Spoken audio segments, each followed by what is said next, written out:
Mau di mana?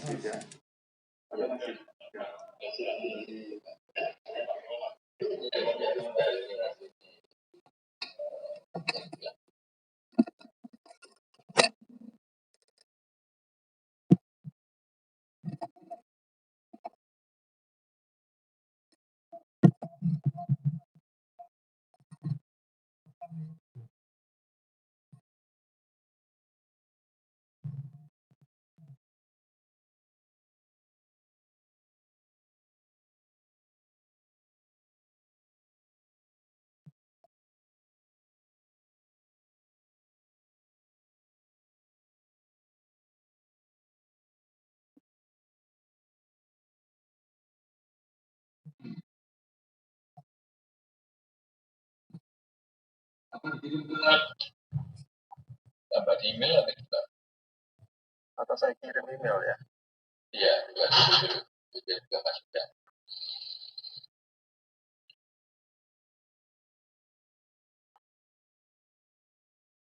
Mungkin sambil menunggu, mungkin saya bisa tanya jawab sedikit. Ya, silakan. Ya, monggo dari teman saudara yang di pondok, Pak Silham, yang lain monggo kita bisa sampaikan sambil menunggu dokter menjawabkan ini.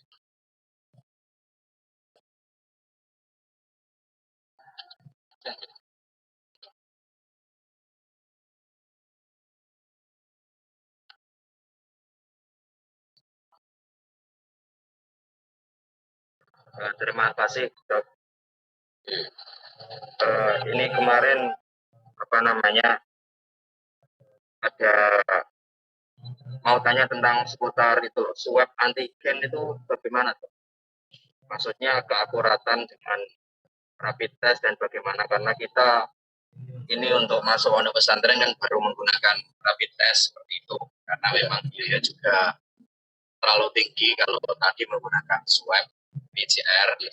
Terus kemarin saya mendengar bahwa ada swab antigen seperti itu, katanya seperti rapid test. Itu bagaimana, Dok? Mungkin biaya atau lainnya. Oke, Dr. Fadil bisa jelaskan sedikit. Assalamualaikum Mas Ilham. Waalaikumsalam. Saya coba bantu menjelaskan, memang ada beberapa pemeriksaan, ada gradasi beberapa pemeriksaan untuk COVID ini. Tetap istilahnya utamanya memang seperti Dr. Agus tadi menjelaskan, utamanya adalah kita menggunakan swab PCR. Nah, untuk yang rapid atau yang melalui itu kita nggak mencari, kalau swab PCR itu kita mendapatkan virusnya. Jadi andai kata memang positif, maka berarti memang ada virus di situ. Negatif berarti tidak ada virus pada orang tersebut. Nah, sebelum ke sana memang ada beberapa pemeriksaan seperti rapid, serologi dan lain-lain, itu memang dia tidak menangkap virusnya, jadi dia menangkap reaksi imun, reaksi pertahanan tubuh kita. Ada antigen, ada antibodi. Sekarang yang terbaru memang antigen. Serologi, rapid test yang biasa itu semua memang yang ditangkap antibodi.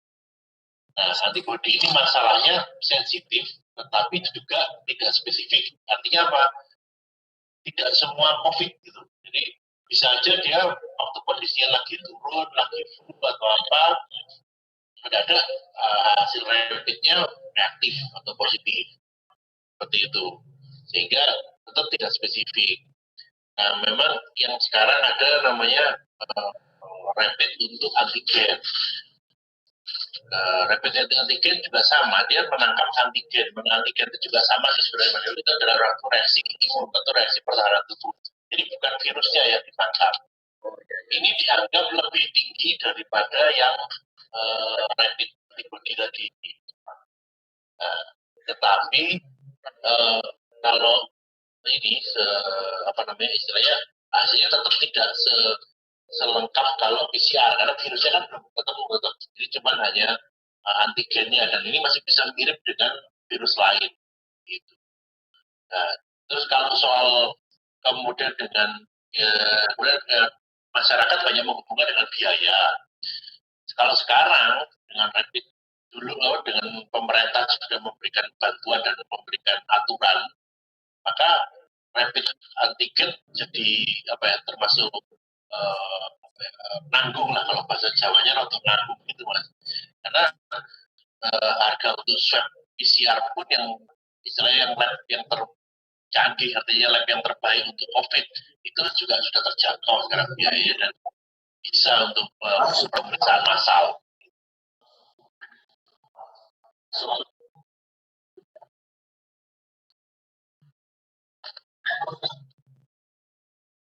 jadi memang tetap gold standarnya adalah kita memeriksa virusnya, ya. Kalau rapid test maupun serologi itu memeriksa reaksi tubuh terhadap virus. Ya, bedanya apa? Kalau antibody itu bisa dicek positif, tapi belum tentu dia itu COVID. Karena flu-flu yang lain juga bisa rapid test maupun serologi. Gitu. Nah sekarang dengan teknologi yang lebih baru ini, kalau dulu swab kan agak sulit, ya, agak enak, bahkan takut, dokter juga kayak takut diperiksa, sekarang joko gitu. Nah, yang disampaikan Dr. Agus tadi itu satu hal yang baru yang segera dilaunching nanti, tapi tidak perlu diswab lagi, mencari virusnya, yang menangkap virusnya, tidak langsung ke urofaring, nasofaring, tidak di bawah belakang hidung maupun di belakang tenggorok, tapi cukup dari air liur, air ludah atau saliva. Karena kan kita menangkap DNA-nya, sebenarnya material DNA-nya dari virus. Nah, teknologinya sudah dilansing nanti. Kemudian pemeriksaan massal banyak dengan perorangan, maka biayanya bisa berbeda. Nah, makanya kalau jumlahnya banyak, ya bisa aja bekerja sama supaya ditekan biayanya. Kalau bisa 10 orang, harganya 100, paling kalau 1000 orang bisa saja cuma 40 atau 50. Dan tentu banyak membantu, apalagi seperti pada pesantren memang tentu akan banyak yang bisa mensubsidi ke sana. Ya, begitu terakhir. Ya, jadi untuk screening itu memang direkomendasi serologi tetap serologi lah, screening ya. Ada tes ya. Yang lebih akurat serologi daripada rapid. Ya, jadi serologi itu lebih bagus, lebih murah, lebih bagus, lebih murah dan untuk massal. Ya, jauh lebih akurat. Harganya kalau di persentase 129.000 satu orang. Kalau rapid kan bisa 150.000. Nah, dengan serologi tentu kalau banyak nanti tentu bisa disesuaikan lah, ya, bisa diatur nanti dengan rumah sakit. Nah, yang apa, kalau itu reaktif maka diagnosisnya tetap PCR. Nah, PCR. Tadi yang disebut Dr. Budi ya tentang antigen itu sama reaksi tubuh ya. Cuman kalau antigen lebih cepat, kalau antibody tes serologi itu butuh waktu 10 hari. Nah, jadi kalau kenanya baru tapi untuk menunjukkan antibody butuh waktu lama. Nah, kalau yang antigen itulah yang lebih cepat, itu bedanya. Nanti sebentar lagi juga akan muncul serologi antigen. Ini akan lebih cepat lah dari segi reaksi dari tubuhnya. Tapi tetap saja akurasi atau deteksi untuk diagnosis, penegakan diagnosis tetap PCR. Tes PCR di mana sekarang masih pakai swab. Depan ini yang mau di-launching bisa lewat saliva. Tesnya tetap PCR. Ya, ini yang akurat, nanti PCR. Jadi ada beberapa pemeriksaan, maaf, bisa di itu bukan PCR yang dari apa itu? Asap itu bukan PCR. Ya, jadi kalau standar diagnosis itu adalah PCR. Ini yang sudah disepakati pun standarnya sementara ini karena akurasinya bisa sampai 90%. Kalau serologi itu hanya barangkali sekitar 30, rapid test ya, 20-30%. Mungkin nanti Dr. Soefi bisa mungkin itu sedikit tambahan. Ya. Iya, bisa dipahami ya. Jadi ada serologi, ya, ada rapid test, ada PCR. gold standarnya tetap PCR. Jadi PCR yang dulu pakai swab, sekarang mulai akan dilansing pakai saliva atau air lidah, itu lebih simpel. Mas Yuda, Dr. Selvi sudah disiapkan? Nah, silakan Dr. Selvi. Terima kasih. Ini sebenarnya lebih general ya daripada yang disampaikan oleh Dr. Agus tadi. Yang disampaikan oleh Dr. Agus tadi sudah lebih spesifik gitu ya, sudah lebih khusus lagi. Ini saya mencoba membuat gambaran yang lebih umum sebenarnya, lebih umum. Bagaimana tentang pertahanan dan kewaspadaan komunitas. Slide ini sebenarnya saya buat waktu ada webinar untuk dokter ya, untuk mitigasi. Jadi untuk perlindungan dan keselamatan dokter. Cuma ini saya sedikit ubah karena tidak ada waktu tentang pertahanan dan kewaspadaan komunitas sebuah strategi di masa pandemi COVID-19. Slide Mas Yuda. Nah, ini adalah gambaran secara umum sebenarnya. Tadi kalau Dokter Agus sudah menjelaskan secara detail pada aspek yang lebih khusus untuk protokol kesehatan atau new normal di pondok pesantren, tapi saya mencoba untuk lebih melihat lebih luas lagi. Kalau kita lihat bahwa COVID-19 ini kalau dari segi angka trennya makin meningkat baik di seluruh dunia maupun di Indonesia. Di Asia Tenggara, Indonesia, kemudian ya wilayah Asia mungkin ya India, kemudian Indonesia, Bangladesh masih menunjukkan tren meningkat. Jadi kalau disebut bahwa di Indonesia situasi sudah terkontrol, sudah terkendali, itu secara data masih belum bisa dikatakan seperti itu. Kalau kita dianggap sudah melewati satu gelombang atau first wave ya, gelombang yang pertama sudah selesai, kok sepertinya juga masih belum bisa dikatakan seperti itu. Kalau di negara-negara yang lain, Korea misalnya atau Jepang, kemudian Filipina, Malaysia, mungkin ya mereka gelombang pertama sudah selesai, mereka bersiap untuk melakukan persiapan pada adanya gelombang yang kedua, gitu ya, serangan yang kedua pada pandemi COVID-19 ini. Bisa saja seperti itu, karena trennya itu secara grafik mereka sudah turun dan mereka bersiap mengantisipasi terhadap kenaikan gelombang yang kedua. Kalau di Indonesia masih belum bisa seperti itu, karena gelombang pertama secara tren masih terus meningkat angka kesakitannya. Slide Mas Yuda. Slide. Nah, ini dalam angka, gitu ya. Sekarang Amerika yang paling tinggi, Brasil, Rusia, kemudian Meksiko.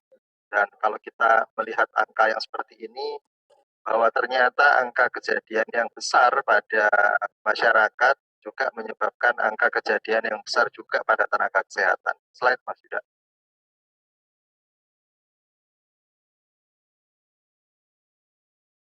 Slide.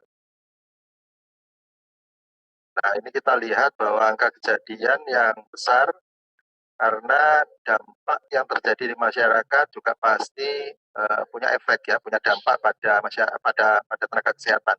Jadi kalau kita lihat pekerja kesehatan yang meninggal begitu di seluruh dunia, nomor 1 sekarang Meksiko. Dari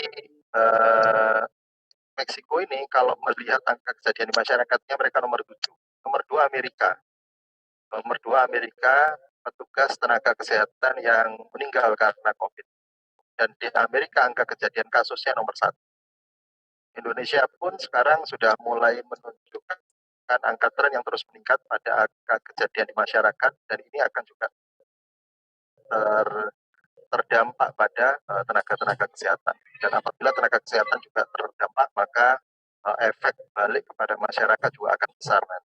Slide. Nah, ini kalau kita pandemi COVID-19 badai, mereka COVID-19 ini merusak hampir semua sistem lingkungan, ekonomi, makanan, sosial, pelayanan kesehatan, pendidikan ya termasuk. Nah, sekarang kalau di pondok pesantren ini kalau bisa kita sebut pada aspek pendidikan juga pasti terdampak. Di risiko besarnya itu pada kumpulan orang-orang sampai sekarang begitu ya, kalau kita melihat di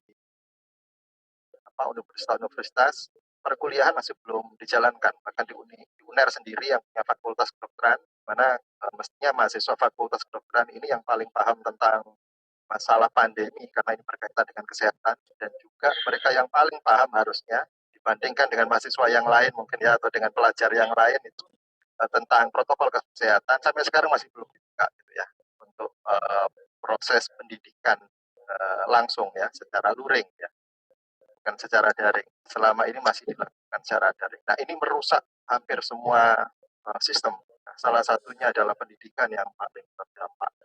Dan untuk pada aspek pendidikan ini sebenarnya kalau kita di UNER, bahwa kebetulan saya juga termasuk salah satu pembina gitu ya, kita punya yang namanya program mahasiswa bakti negeri, pengetahuan untuk guru-guru dan juga pelajar SD, SMP, SMA. Materinya ada, modulnya ada, sekarang terus kita uji cobakan terutama sekarang itu di sekolah-sekolah Muhammadiyah. Kita akan berproses juga untuk ke sekolah-sekolah NU dan juga ke depan pondok pesantren. Mungkin nanti ya Mas Ilham mungkin atau siapa yang di pondok pesantren pelosok begitu, kalau misalnya bisa kita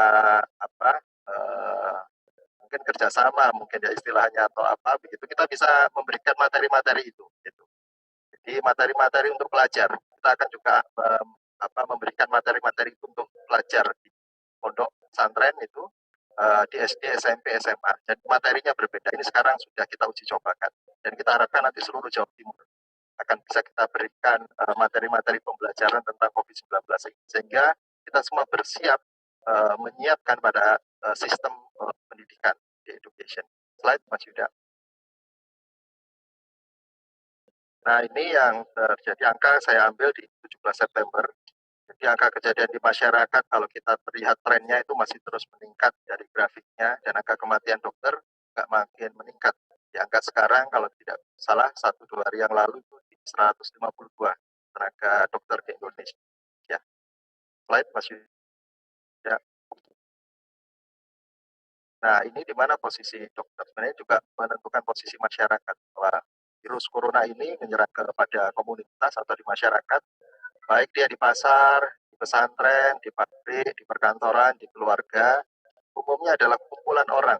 Karena virus ini tidak bisa bergerak sendiri, dia bergerak bersama dengan hostnya, bergerak dengan manusia yang terjangkit. Kalau semakin tidak banyak yang bergerak pada aspek sosial kemasyarakatan, maka virus ini pun posisinya diam. Pada saat kemudian di masyarakat, di komunitas, di pasar, di pesantren, ini yang punya potensial outbreak besar. Jadi punya potensial untuk terjadinya ledakan kasus ya, perkantoran ataupun mungkin sekarang trennya adalah di keluarga, itu maka akan sangat memberatkan pada aspek di rumah sakit atau fasilitas kesehatan, khususnya dokter dan tenaga medis. Slide. Terus apa yang harus kita lakukan? Nah, ini kalau kita sedikit melihat teori tentang penyakit, ya ada segitiga penyakit atau triad of disease. Sehingga ini yang harus kita waspadai. Jadi yang harus kita bentuk misalnya di pesantren apa? Community awareness atau pondok pesantren awareness. Kewaspadaan di tingkat komunitas, kewaspadaan di tingkat pondok pesantren. Jadi ada segitiganya itu, segitiga penyakit infeksi yang ini akan punya dampak pada aspek personal awareness. Jadi komunitas awareness, kewaspadaan komunitas ini juga harus didorong, dikuatkan pada aspek kewaspadaan personal. Kalau pondok pesantren Al-Falah itu sebagai sebuah komunitas punya aspek kewaspadaan, maka santri-santrinya, kiai-kiainya, ustadznya, dan semua yang terlibat di pondok pesantren harus punya kewaspadaan yang sama. Jadi ada 3 triad, begitu ya. Triad ini segitiga, ada agent. Kalau agentnya ini adalah patogen dan virulensi dari COVID-19, dari virus itu sendiri. Kemudian yang kedua adalah hostnya. Hostnya itu kita, manusianya. Ini berkaitan dengan umur. Banyak usia yang lebih tua, lebih rentan untuk terjangkit dan lebih berat apabila terjangkit. Ya, pada usia yang lebih tua, lebih dari 50 tahun, itu angka kejadiannya menjadi sangat besar. Pada usia lebih muda, karena dia lebih kuat, imunitasnya bagus, maka lebih kuat pada saat terjangkit. Kemudian pada faktor seks atau jenis kelamin. Kemudian ini faktor komorbid ya, kalau kita dengar ada faktor komorbid, ini penyakit sebelumnya. orang-orang dengan darah tinggi, diabetes, begitu ini harus lebih berhati-hati karena akan lebih rentan apabila terjangkit kemudian menjadi sangat memberat. Kemudian imunitas statusnya, ya status imunnya. Nah ini bagaimana bisa kita melakukan olahraga yang bagus, menjaga kesehatan dan sebagainya. Terus yang ketiga, segitiga yang ketiga adalah environment atau lingkungan ya. Kalau lingkungan yang paling penting adalah bagaimana kita physical and social distancing, menjaga jarak. Kalau di pondok pesantren memang sekolahnya itu mereka harus berkumpul, nah ini harus diatur sebisa mungkin.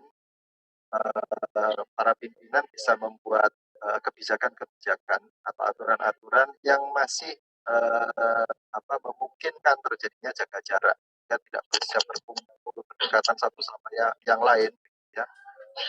Kemudian yang kedua adalah cuci tangan, ya, cuci tangan baik dengan hand sanitizer atau dengan air mengalir dan juga sabun. Nah ini yang juga penting adalah APD komunitas. Kalau di rumah sakit namanya APD, APD bisa macam-macam ya, ada bone, ada asmat, sarung tangan dan sebagainya. Tapi pada aspek komunitas, pada aspek masyarakat apa yang paling penting? Yang paling penting masker. Ya. Jadi di APD komunitas ini yang harus dikuatkan sehingga ketika teriak penyakit ini bisa kita waspadai, bisa kita punya pertahanan yang bagus. Oke, slide Mas Yuda. Nah, ini professional defense ya. Kalau defense ini pertahanan sebenarnya. Ini sebenarnya buat untuk tenaga kesehatan, khusus untuk dokter sebenarnya. Tapi ini bisa kita terjemahkan sebenarnya pada aspek komunitas di masyarakat. Triadnya itu untuk mitigasi atau untuk proses penyelamatan itu ada 3. Yang pertama adalah minimalkan kontak. Jadi kalau kontak kita minimal dengan orang yang lain, begitu, maka kita akan lebih istilahnya itu lebih selamat begitu ya, atau lebih rendah kemungkinan terjangkit COVID-19 ini. Kalau kita banyak kumpul terus sama orang, maka kontak yang sangat besar ini punya potensi akan menularkan kepada kita. Jadi minimalkan kontaknya. Terus kalau kita harus kontak, maka minimalkan intensitasnya. Ini mungkin kalau di lembaga pengajaran, lembaga pendidikan mungkin bisa dimaknai atau bisa diartikan. Kalau misalnya biasanya normal itu jam 8 sampai jam 4 sore, maka harus diminimalkan kontaknya. Ruangannya dibuat terbuka, begitu. Tidak di ruangan tertutup, ber-AC, banyak orang, maka risiko terjadi penularan akan sangat besar. Jadi yang pertama adalah minimalkan kontaknya, kalau bisa. Nah ini harus bisa dibuat aturan-aturan sebenarnya. Kemudian minimalkan intensitasnya, waktunya bisa dibatasi, tempatnya bisa dibuat lebih terbuka, gitu ya. Jendela-jendela dibuka, orang pelajar yang masuk di kelas itu dibatasi, misalnya biasanya 30 sekarang dibuat 15. Nah ini adalah upaya-upaya untuk meminimalkan terjadinya risiko. Kemudian yang ketiga di puncaknya adalah medical mitigasi. Jadi mitigasi ini adalah upaya-upaya penyelamatan ya. Kalau misalnya ada komunitas bagian dari masyarakat atau dokter yang kemudian dia terjangkit. Nah, yang juga penting pada aspek mitigasi ini adalah balik lagi kepada awareness tadi. Jadi APD-nya adalah APD komunitas. Kalau bisa semua diwajibkan untuk memakai masker itu minimal ya. Itu minimal yang bisa dilakukan. Sehingga kontak yang kemudian terjadi selain diminimalkan kontaknya, intensitas waktunya juga diminimalkan, tapi awareness-nya, kewaspadaannya juga harus dikuatkan. Kalau tentang masalah medical check up, PCR, kemudian tes serologi dan sebagainya, teknologinya memang makin maju ya. Salah satu yang di UGM sekarang dikembangkan bahkan dengan hembusan nafas, gitu ya. Ini mungkin sebentar lagi juga di launching, dia akan lebih mudah untuk masalah pemeriksaan. Oke, slide, Mas Yuda. Nah, ini 5 tahapan ya pada aspek manajemen krisis pandemi COVID-19. Pada tahap yang pertama adalah kesiapan sebenarnya terjadinya disrupsi, kemudian dilakukan operasional disrupsi, kemudian infection ya, puncak infeksi dan bagaimana kita bisa melakukan manajemen krisis. Sebenarnya stage-stage ini bisa dilakukan di mana saja, di rumah sakit, di pondok pesantren, di sekolah. Kemudian ini bisa diatur aspek-aspek apa saja yang harus disiapkan, layanan apa saja yang harus kita buat. Kemudian deeskalasi dari krisis. Nah, kita sekarang tidak tahu karena datanya juga masih belum lengkap di Indonesia dan banyak sekali biasnya begitu. Apakah kita di stage 3 ataukah di stage 4 ya, kita masih belum tahu. Kalau rasa-rasanya itu secara data kita di stage 3 ya, masih belum menuju puncak bahkan, tapi di masyarakat, di pemerintah begitu itu merasa bahwa krisisnya sudah mulai hampir berakhir ya. Nah, stage 5 sebenarnya ini baru kita melakukan start new normal ya. Kalau stage 1, 2, 3, 4 terlewati, kita ujuk-ujuk masuk ke start new normal, maka angka kejadian bisa sangat besar. Bisa terjadi lonjakan kejadian kasus yang sangat besar dengan angka kematian yang sangat tinggi ya. Itu yang disebut dengan herd immunity mungkin ya kalau pernah dengar. Jadi eskalasi secara manajemen ini harus bisa kita buat aturan-aturannya sehingga pada saat kita masuk ke start new normal ini risikonya sudah sangat minimal. Nah, manajemen ini bisa terus kita lakukan, bisa balik-balik. Sudah stage 5, balik lagi ke stage 2 atau balik lagi ke stage 1. Nah, kita mempertahankan kondisi yang seperti ini sampai vaksin ditemukan. Manage life with virus until vaccine. Ya, jadi kita harus bisa memanage hidup kita, beradaptasi dengan virus COVID-19 ini sampai suatu saat nanti kita harapkan gitu ya, kita optimis begitu vaksin bisa ditemukan. Slide, maksudnya. Nah, itu saja mungkin yang bisa saya sampaikan. Terima kasih atas kesempatan yang diberikan. Mohon maaf bila ada salah. Assalamualaikum warahmatullahi wabarakatuh. Assalamualaikum warahmatullahi wabarakatuh. Ya, terima kasih Dr. Soifin. Monggo Mas Ilham kalau ada yang kita diskusikan sebentar, jadi ini baru overview ya kita ya, diskusi, nanti barangkali kalau ada hal-hal lain, diskusi lebih lanjut, nanti kita bisa ketemu lagi. Gitu ya Pak Ilham ya. Jadi kalau Dr. Soifin ini kan memang beliau suaranya itu kayak kesehatan, jadi pemandangannya itu overview-nya itu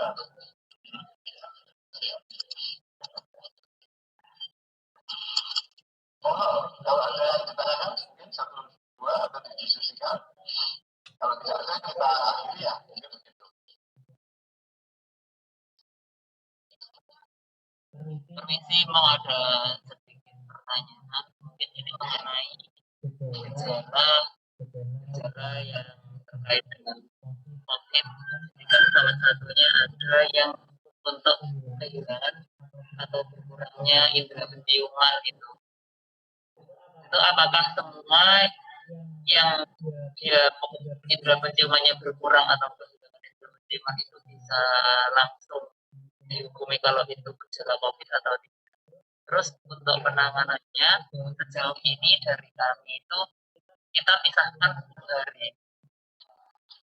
Untuk isolasinya kita pisahkan 10 hari, jadi nanti meskipun sebelum 10 hari itu dia sudah bisa mencium, tetap kita lakukan isolasi 10 hari.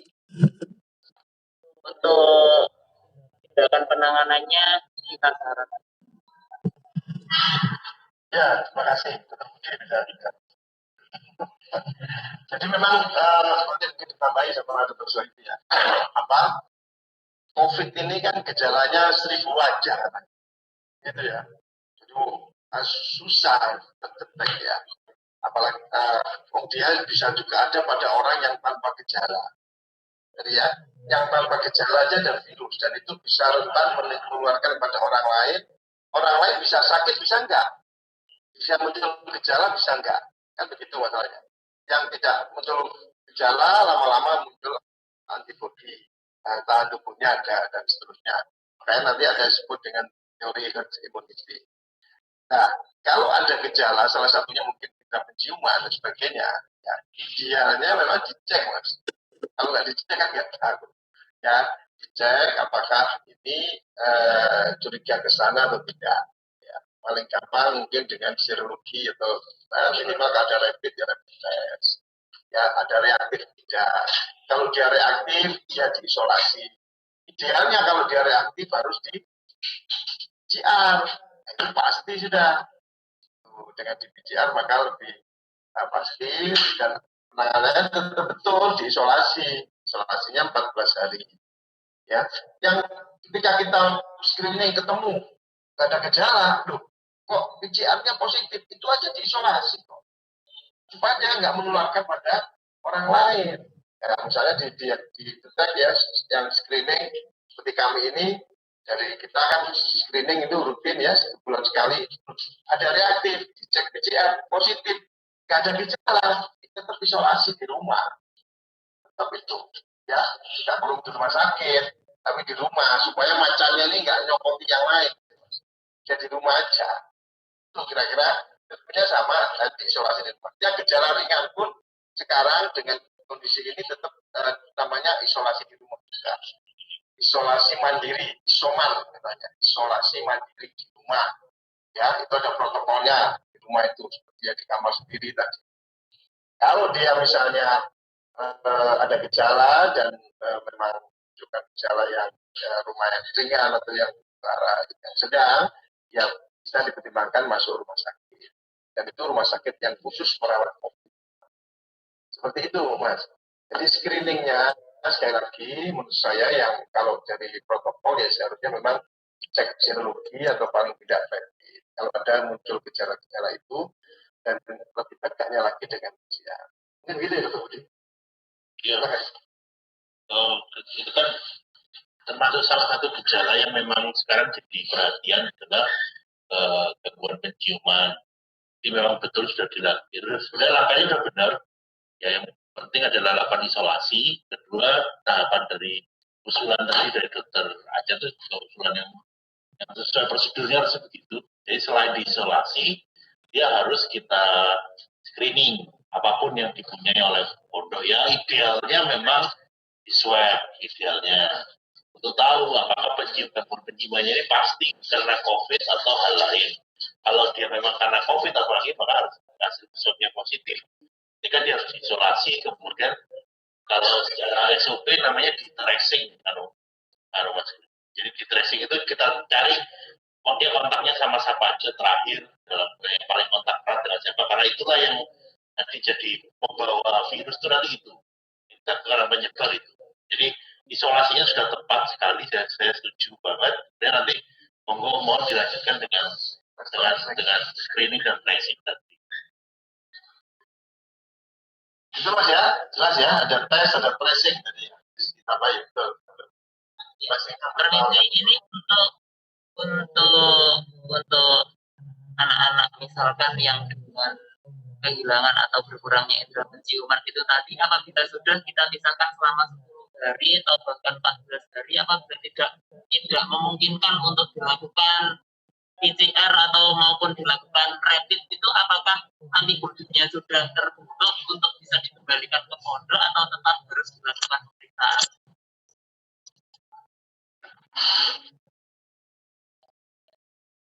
Ya, memang ini agak repot ya. Ya, kalau kita bicara ya memang harus tegas ya Mas ya. Kalau tidak, ya nanti karena yang penting lagi tracing itu kan kita nggak tahu ini positif atau tidak. Itu yang menjadi kendala nanti. Makanya ya kalau sebaiknya sih harus tetap melakukan pemeriksaan ya supaya lebih firm, lebih jelas dan tidak menjadi mata rantai yang mengulang aja gitu. Jadi ya kalau boleh saya kita usulkan ya tetap dilakukan tes. Bahkan kalau ada satu ya kita tahu beberapa klaster namanya ya, klaster-klaster yang muncul ya jadi ya di isolasi baru gitu. Kalau memang ya jadi ya kalau kita bicara ininya ya seharusnya tes. Mungkin dokter saya ini bisa nyampaikan nyambung, masih nyambung dokter. Ada, bagus. Setuju. Ya. Ya. Mungkin gitu ya, Mas. Itu aja. Terima kasih. Jadi, monggo ada yang angkat tangan, silakan. Oke. Sebelumnya gini Pak, mungkin bisa lebih dijelaskan terkait gangguan penciuman itu tadi. Ya. Soalnya dari kita juga di sini agak kebingungan gitu loh. Nah, jujur untuk di beberapa pesantren untuk yang saat ini sedang dialami itu memang lebih ke gangguan penciuman itu. Kemarin juga saya bertanya ke pesantren milik Kiai Haji Ali Masyudi Sudarjo, itu juga sama, banyak santri yang juga mengalami gangguan penciuman itu tadi. Nah, pertanyaan saya, kalau memang itu nanti bukan mengarah ke COVID, apakah itu ada virus tersendiri tentang gangguan penciuman itu? Gitu. Ya bisa mas, bisa dari yang lain. Tapi bilang aja nggak bisa mau. Ya. Jadi artinya memang bisa jadi dari COVID, bisa jadi dari yang lain. Makanya itu perlu pemeriksaan lanjutan. Ini kan gejala ya, gejala terus simptom. Nah, untuk memastikan tentu perlu dicek. Nah, dari dicek nanti kita keluar kalau memang bukan COVID ya kita tenang, ya kan, santai, nggak apa-apa. Kalau dia ada COVID-nya, apalagi kalau jelas PCR, ya tentu harus nanti itu. Kalau dia gejalanya itu ya isolasi mandiri saja cukup. Tapi tracing yang lain, yang kontak itu juga perlu dites, ya, supaya nanti tidak kemana-mana, bisa diisolasi, bisa diperkecil transmisinya penularannya. Jadi memang gangguan penciuman bisa jadi tidak hanya dari COVID ya, tumor juga bisa, ya, yang lain pun bisa, asalkan dia di saluran penciumannya itu bisa, bagi yang lain itu bisa.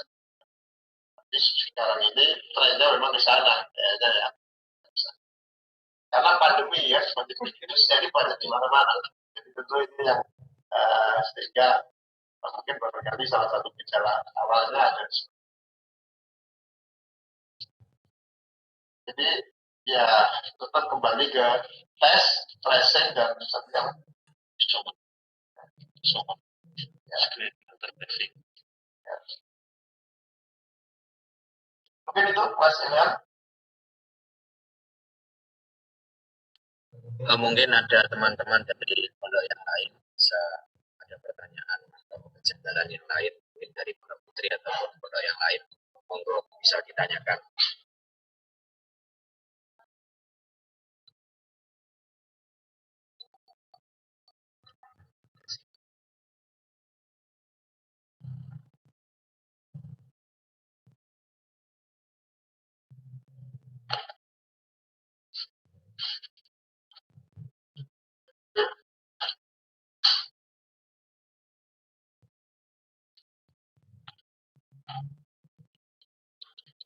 Cukup ya, panjang ya. Oh iya, Dok. Cukup. Nanti kalau ada lagi bisa disambung lewat WhatsApp atau apa ya. Oh iya, terima kasih. Gitu ya. Oke, terima kasih kepada Ilham beserta para Ustadz semuanya yang ada di pondok Falah Pelosok ya, atas diskusi kali ini. Kami mohon maaf bila ada kehilafan. Terima kasih atas perhatiannya. Kita akhiri ya Mas ya. Doa alhamdulillah dan subhanakallahumma wa bihamdika asyhadu an la ilaha illa anta astaghfiruka wa atubu ilaik. Assalamualaikum warahmatullahi wabarakatuh. Terima kasih dan ya salam sehat semuanya. Ya mohon maaf ada pasien.